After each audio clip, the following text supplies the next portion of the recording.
Tom Troupe's life was full of surprises, but few know about the quiet, profound chapter that unfolded in the final years of his career.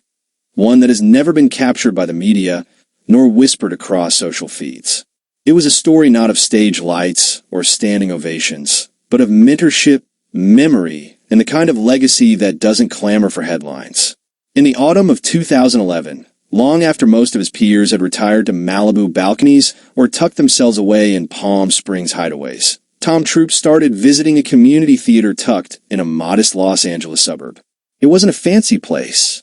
The seats creaked, the lighting board was old, and the stage was patched with uneven plywood.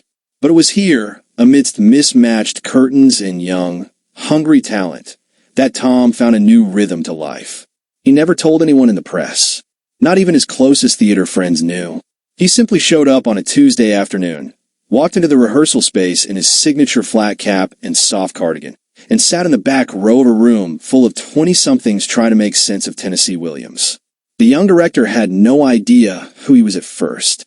Just a polite old man with a cane and warm eyes.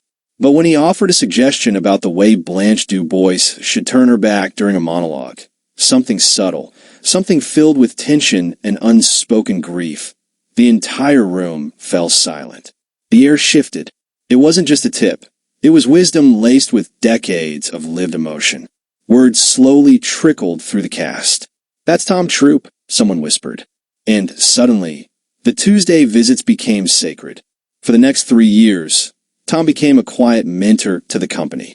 He didn't direct. He didn't impose. He listened. He remembered each actor's name. He offered a story from his early Broadway days here, a line delivery trick there. And when someone felt defeated, like they were failing at this dream, he'd lean forward with a twinkle in his eye and say, "You only fail if you stop listening. The stage speaks back. You just have to be patient." He never took photos. He didn't want credit. He'd say, "They don't need to remember me. They need to remember that someone believed in them." But perhaps the most beautiful moment of this untold story came in the winter of 2013. A young actor named Marcus had been struggling. He came from a rough background. Absent parents, eviction notices, self-doubt shadowing every step. He was cast in a play, but during rehearsals, he froze often. He forgot lines. He cried backstage. Many doubted whether he could finish the run.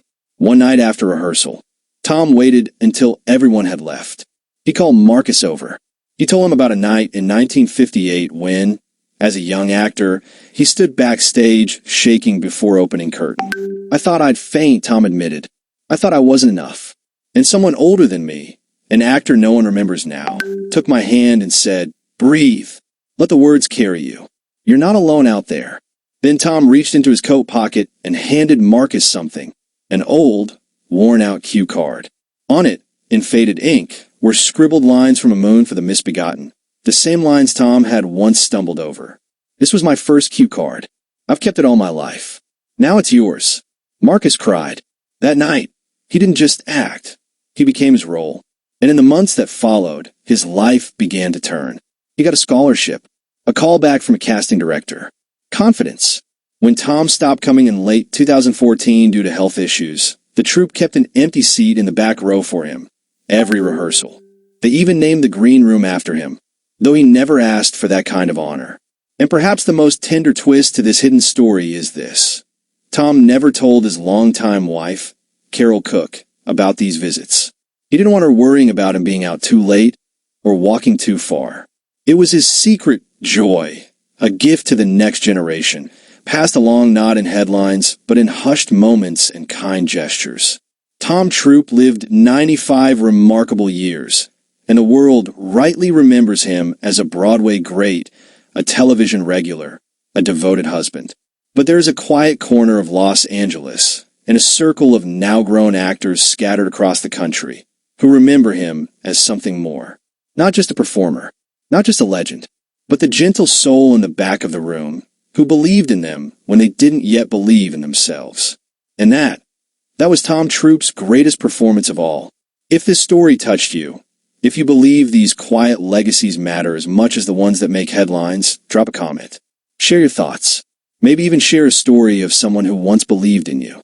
And of course, Like and subscribe for more untold stories that deserve a place in your heart. See you in the next one.